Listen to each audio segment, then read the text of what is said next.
The Community Foundation of Abilene is here to support our community. Ultimately, our goal is to have a thriving Abilene endowed forever. One of the things we do here at the Community Foundation of Abilene is disaster relief. Over the last several years, we've helped with the tornado, with winter storm, with COVID, and this year with the fires that we experienced through Eastland and the Big Country.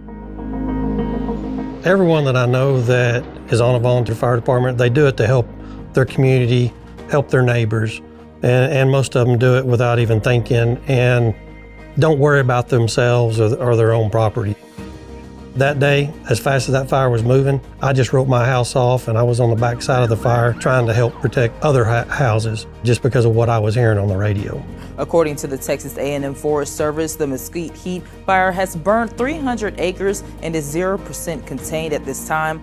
We're here to help donors provide assistance to the victims and the people who have been affected through those disasters.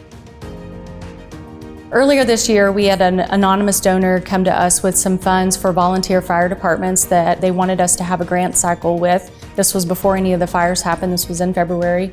And so we had already established relationships with the volunteer fire departments in our area.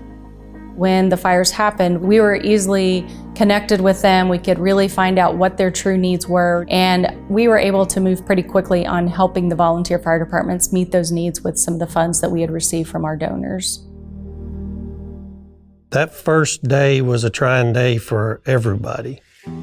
You had a fire moving at a high rate of speed. 5 minutes after everyone was evacuated from the Hidden Valley area, the fire reached that area and started burning structures. We had firemen in that area. There was nothing they could do. First responders, they want to save as many people, as much property as possible. Unfortunately, we lost 27 structures total. We had roughly 200 people that were affected by this fire. Fortunately, with a fire this size, no one was hurt, no one was killed. That's basically unheard of for as quick as this fire moved. Volunteer departments, they've got to be supported. If not, they're not going to have the equipment or even the manpower to do what they need to do. The protective gear that we all wear expires after 10 years. When you go to a school somewhere, they will not let you participate in the training if it's expired or damaged at all. One set of gear, it costs you $3,000. That eats up a department's budget pretty quick, especially if you've got 10 or 15 people. Fires like this one cost a lot of money. Our average fundraisers for View Fire Department, we're going to get anywhere from $3,000 to $5,000 per fundraiser. When you have an event like we had with a 2-week fire, you're looking at the possibility of a $50,000, $60,000 cost. Once you start adding in the amount of time your trucks are running, tires that you've got to replace, the fuel, the pumps. If it wasn't for organizations like the Community Foundation of Abilene, we would not be able to continue to function like we should to protect the community. We have endowment funds here at the Community Foundation for our area volunteer fire departments. If somebody gives to that endowment fund, they know that that gift is forever. They know that that gift goes into the principal of the fund and we're spending from earnings, and they know that they're making an impact long term. We would love to have a year-round initiative where we're raising funds for whatever disaster comes up. When we have an event like we did this year with Mesquite Heat, that's when people really want to help others, but we need to be preparing for that and doing that year-round.